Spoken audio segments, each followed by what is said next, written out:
Chair now recognizes for questioning for 5 minutes the gentlewoman from New York, Ms. Stefanik. Thank you, Mr. Chairman. Mr. Fassman, in the amicus brief submitted by Microsoft in the Browning-Ferris case, Microsoft argued that the NLRB's new standard will discourage companies from implementing policies and initiatives that go above and beyond their legal requirements. For example, market leaders with complex supply chains would be penalized simply for implementing policies on responsible product sourcing or human rights, as well as labor and environmental standards. In this Congress, I've worked on the Millennial Task Force, which I chair with my colleague, Mr. Messer, who also sits on this committee, and we have explored how today's companies are changing business models to attract and retain the largest segment of our workforce, millennials.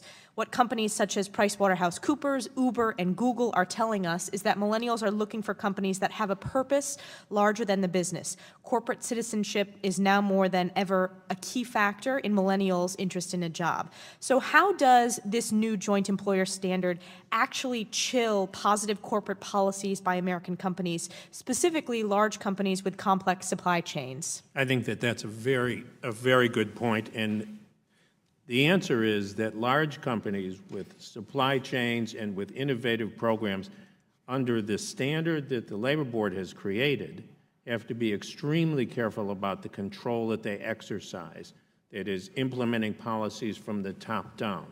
That seems to me to be a very doubtful enterprise if, in fact, this is the standard, because the more control you retain, the more you say, you should do this, this is how we want to do this, the more likely it is that you're going to be considered a joint employer. Is there any more specific example you can provide?